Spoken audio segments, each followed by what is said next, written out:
Imagine a world without sadness, loss, or suffering. It could be pretty great. No one is ever in a bad mood, tears are unheard of, lovers never leave each other, and loved ones never die. Could you be happy in this kind of world? It might be harder than you think. See, sadness, pain, and loss all have an important role to play. Without them, life's joys would be more mundane. The people you love wouldn't feel so precious. Without darkness, you don't notice the light. And if you've never tasted bitterness, you wouldn't recognize sweetness. I was really happy to see that Susan Cain was back in the book business. If you don't know her already, she wrote another amazing book called Quiet about the power of introverts. I remember when it came out, my mom, an introvert, loved it. I think she sent me Cain's TED Talk, which is one of the top viewed of all time at 30 million views, multiple times. And now, Susan Cain is focusing on a different topic. And it's one I've been thinking about a lot lately. My grandmother is in her 90s, and the last time I saw her, I was confronted with the fact that she's starting to become forgetful, more limited, and will one day die, maybe even someday soon. And recently, I was kind of blown away when I watched my dad and his sisters figure out how to weave their way around her growing needs. I was trying to balance the beauty of watching this love, care, and consideration with the sadness that she really was undeniably nearing the end. And as you'll hear in this blink, these two seemingly conflicting ideas often work in tandem. There's a reason we feel compassion as an instinct, or why the song we keep playing on repeat is so often the saddest one in our playlist. Learning to reconcile ourselves to and even embrace the bitter side of life can help us live more sweetly. And as you open yourself to the bittersweet, you might realize that pain and loss have lessons to teach you in their own right. It's not always a good thing to stay relentlessly positive. It's May 27th, 1992, and Sarajevo in the former Yugoslavia is a city under siege. There are gunfights in the streets and mortar shells falling from the sky. Amid the chaos, Sarajevo's citizens still need to perform the mundane tasks necessary to stay alive. Tasks like lining up outside the bakery in a downtown marketplace to buy bread. Most days, these citizens return home safe, carrying loaves under their arms. Other days, they might not be so lucky. Today, a mortar attack kills 22 of the people waiting in line. The next day, the scene outside the bakery is bleak.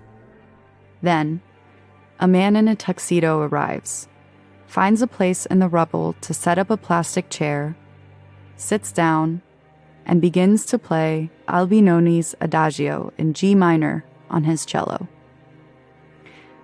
The man is Vedran Smailovic, and in peacetime, he's a cellist for the Sarajevo Opera. He will play outside the bakery as shells fall in the streets around him for 22 days. One day for every life lost. The sweetness of Smailovic's song doesn't soften the bitter scene, and the desolation of the ruined city doesn't detract from the beauty of his playing. Instead, pain and beauty combine to throw each other into even sharper relief. This is the bittersweet, where painful and joyful feelings harmonize rather than clash. Across generations and cultures, humans have long intuited that bitterness and sweetness, joy and sorrow are intrinsically intertwined. There are, in every life, days of honey, days of onion, as one Arabic saying goes. And we can find pleasure in these intermingled emotions. In Japan, festivals are held when the sakura, or cherry blossoms, bloom. Picnics are held under pink, fragrant boughs of cherry blossom trees each spring. There are other spring blossoms that are equally lovely, but the Japanese prize sakura most of all, because they have the shortest season. Celebrating these ephemeral blossoms elicits a feeling they call mono no aware, which, roughly translated, means a gentle sorrow connected to the knowledge that everything is impermanent. We are drawn to the bittersweet in music, too. Not everyone favors sad songs over catchy pop melodies. But, as one study from the University of Michigan found, people whose favorite song is on the happy side tend to listen to it 175 times on average. People whose favorite song is a bit sadder, on the other hand, listen to that song roughly 800 times. So, why do we respond so viscerally to expressions of the bittersweet? Well, this reaction might be hardwired into us. While the strength of it varies from person to person, humans all share something called the compassion instinct. Our compassion is prompted when we observe others suffering or experiencing pain. Our instinct to act compassionately towards each other is just as primal as our instinct to eat when we are hungry or seek warmth when we feel cold. In our earliest days on this earth, our survival as a species depended on this instinct to protect and care for others. In this sense, sadness, the bitter and the bittersweet, has an important evolutionary function. As psychologist Dr. Keltner puts it, sadness is about caring. Paying attention to the sadness of others helps us build community and grow connections. Paying attention to our own sadness allows us to experience life in all its richness and complexity. And yet, in the West, and particularly in the United States, we live in cultures that don't honor bitterness. Popular psychology focuses on progress and positivity. Grief is framed as something which can be moved through in 7 steps and then left behind. Trauma is something that needs closure. As a result, our experience of the bittersweet is diminished. That's why Cain suggests that perhaps it's time we too opened ourselves up to the bittersweet and all the possibilities it holds. The bittersweet recognizes that there's a place for joy in sadness and that beauty is tinged with pain. Maya Angelou was a poet, memoirist, and civil rights activist. Her autobiography, I Know Why the Caged Bird Sings, was a New York Times bestseller. It describes some incredibly painful moments. When Angelou was 8, her mother's boyfriend raped her. He was later beaten to death in front of her eyes. These events left Angelou so traumatized that she didn't speak to anyone but her brother for the next 5 years. Buckminster Fuller was a visionary architect who pioneered the geodesic dome, a structure so strong it can withstand extreme weather in many different climates. Fuller was also a philosopher, inventor, writer, and futurist, and sometimes known as the Leonardo da Vinci of the 20th century. When Fuller's daughter was 4 years old, she died of meningitis. Fuller was so heartbroken he considered suicide.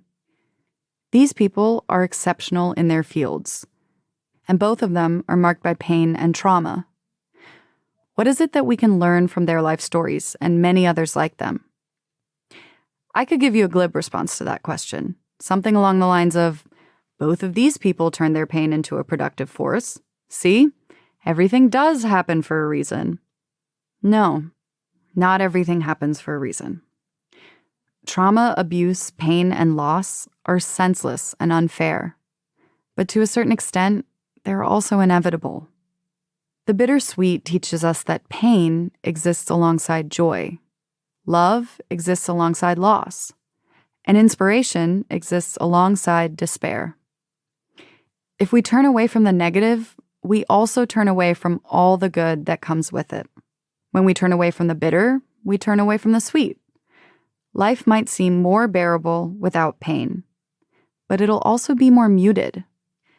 Susan Cain describes this study. It's from the University of Toronto, and they found that people who accepted their negative emotions actually experienced less stress and a greater sense of well-being than other people. And that didn't change when they experienced negative life events. When we listen to our pain, it can tell us what is important to us. When we use that pain to help others, we can become what Carl Jung called a wounded healer, just like Maya Angelou or Buckminster Fuller. Wounded healers use the pain that they have experienced to move towards love. Shortly after the events of 9/11, a record number of Americans applied to become firefighters, teachers, and health workers. They all listened to their pain, and it told them what to do. And there are ways that we can bring this concept into our lives more actively. The Buddhist practice of loving kindness meditation, also known as metta, allows practitioners to move from pain to love through the repetition of simple mantras. There are many mantras that wish love on everyone in the world. So you might start by saying, "May you be free from danger, and may you be free from suffering," addressing yourself. And then you move outwards, wishing it on the people you love, acquaintances, and even strangers. And that might all still sound pretty sweet. But the meditation ends in wishing love from a safe distance, even on those who have caused you the most pain. And it's in sending that love that you begin to release the pain's hold on you. There's a story from the same Buddhist tradition that gives us metta. A woman has lost her child. She carries its tiny corpse in her hands to the Buddha and asks him to please bring her child back to life. Let her avoid this pain, this suffering. The Buddha agrees on the condition that the woman bring him one mustard seed. The woman agrees, ecstatic. The Buddha explains, though, that this mustard seed must come from a house that has never seen pain or loss. Of course, the woman can't produce this mustard seed. Suffering is as inevitable as love. As the story teaches us, we can't avoid pain and suffering. It touches us all.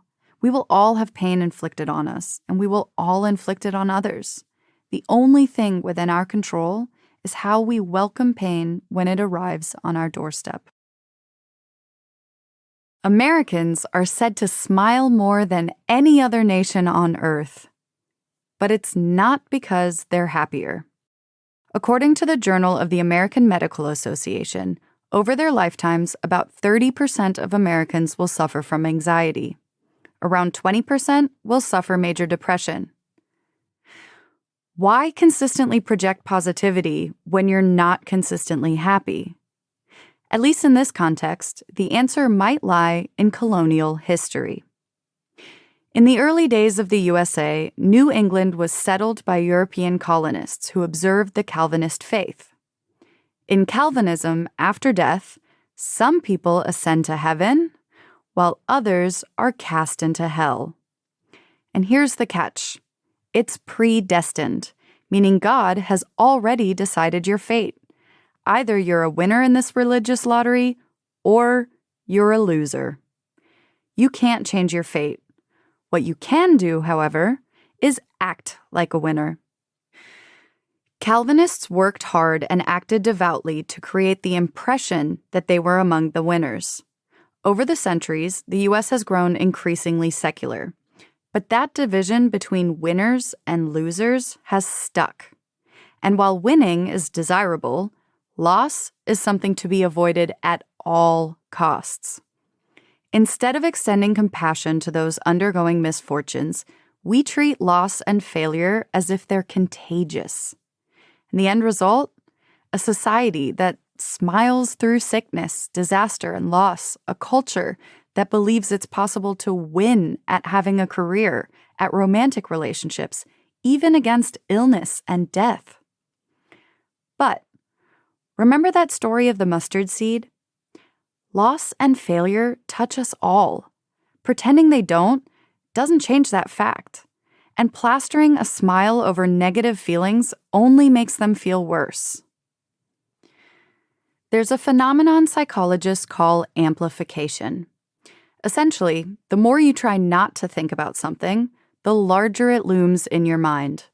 It's like having a slice of delicious chocolate cake sitting in your fridge. The more you think about not eating it, the more you want to eat it. The same holds true for negative emotions and experiences. The more we try to pretend they don't affect us, the worse they do. Repressing these feelings doesn't actually make them go away. They simply manifest in other parts of our lives. Someone who goes to great lengths to keep it together at work might find themselves snapping at their children or picking fights with their partner. Someone who wants a picture-perfect family life might secretly be a compulsive shopper or drinker or gambler. So what could you do with these negative emotions? You could follow the example of James Pennebaker and write them down. Just out of college and newly married, Pennebaker's life stretched before him. But he and his wife hit a rough patch. He didn't want to deal with his perceived failure, so he didn't. And his dysfunctional coping mechanisms soon spiraled out of control. The more frequently he fought with his wife, the more Pennebaker drank. The more he drank, the more depressed he became. The more depressed he was, the more he fought with his wife. One day, he tried something different. Instead of drinking or fighting away his negative feelings, he wrote them down. Pennebaker felt a sense of release as he committed his truth to the page. Admitting failures and shortcomings proved to be a pathway out of his negative spiral.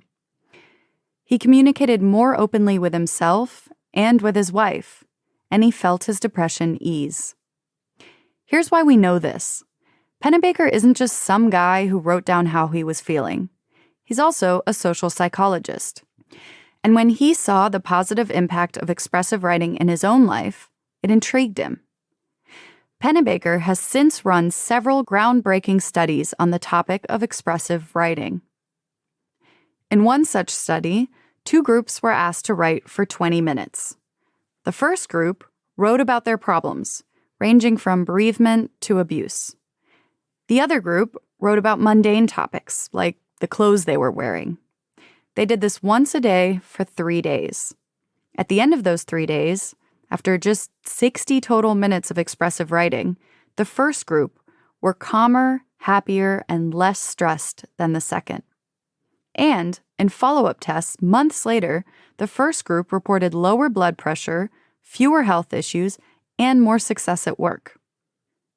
Pennebaker's solution sounds simple. But in a culture that values winning over everything, admitting that you failed is a big deal, even if you're only admitting it to the page in front of you. When you want to project that you're a winner at all costs, you lose. Simple as that. But look at what you can gain if you're frank with yourself and others about the ways you have failed and the misfortunes you've experienced. A fresh start, a repaired relationship, a new sense of purpose, these are the things that are gained because of loss, not in spite of it. At night, Tibetan monks turn over a water glass as a gentle reminder to themselves that they may not live to see the morning. To a Western mindset, this simple ritual might seem morbid. After all, our most important rituals celebrate life, not death. For instance, we mark our birthdays every year, but don't observe the Day of the Dead as people in Mexico do. Embracing death, whether through vibrant festivals or small gestures, strikes us as strange. But perhaps it shouldn't. Death shapes life and infuses it with meaning. Death wasn't always so removed from the Western imagination. For centuries, death was part of our everyday life. People died at home. Their corpses were washed and tended at home. And because we were comfortable with death, we were comfortable with grief. The Victorians, for example, observed strict rituals around mourning, wearing all black and withdrawing from society for a period after their bereavement. But around the 1930s, things began to change. Death moved from the home to the hospital, and the work of tending to the dying and the dead was outsourced to healthcare workers. And as death became more removed from life, we grew less comfortable with grief and mourning. Now, the freshly bereaved are encouraged to be brave, to stay positive. They're told the deceased would have wanted it that way. We no longer engage routinely with death. we no longer afford ourselves or others time and space to grieve. But in diminishing death, are we also diminishing life? You don't need to accept death with the tranquility of a Tibetan monk, but trying to live in a bittersweet state where you recognize that life is fleeting and death is inevitable can bring profound rewards. It turns out, cultivating an awareness of life's impermanence can actually make us happier. Dr. Laura Carstensen is a psychology professor at Stanford University. Through her research, she's identified a group of people predisposed to happiness. Yes, predisposed. These people forgive easily, love unguardedly, are quick to experience gratitude, and slow to experience anger. So, who are these happy, well-adjusted, perfect beings? The elderly. And the reason they're happy is their heightened sense of impermanence. The older we become, as a rule, the more aware we are of death and loss, and the more poignant the moments of joy. In other words, as life goes on, its bittersweetness naturally emerges. Dr. Carstensen believes moments of sweetness mean more to the elderly because these moments are shot through with a sharper awareness of their transience. Young people know, of course, that they'll die one day, but death still feels far away. Therefore, they look outwards. They explore, seeking out new people and new experiences. But they also tend towards negativity bias, meaning they're more likely to focus on and remember negative interactions and feelings. Older people are more conscious that life is fragile. They tend to savor what they have rather than seeking out what's new. They pour care and love into the things they already treasure, and doing so, find more reasons to treasure them. Perhaps because of this, they show a positivity bias. They're far more likely to focus on and recollect positive memories. So, how might we learn to better live with death at any age? To start, we might need to reframe our thinking about grief. When we are grieving, we're constantly told to let go of what we have lost, to find closure for the pain.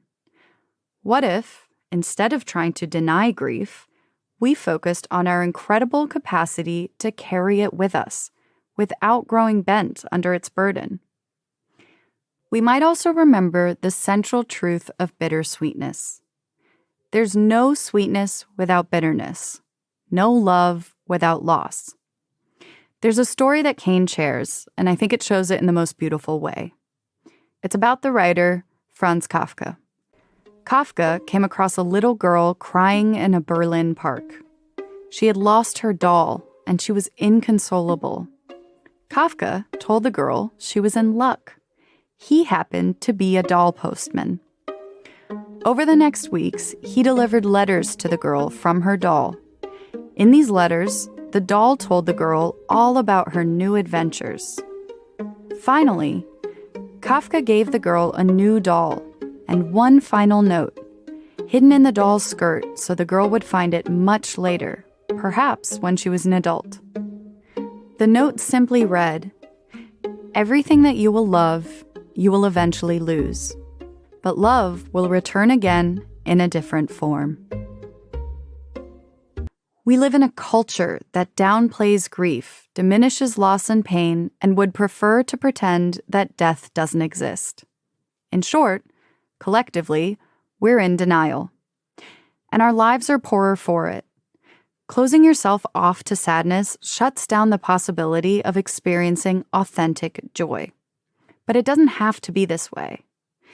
You just heard several examples of how various people have not only accepted, but leaned into the sorrows and grief in life, and paired it right alongside the joy.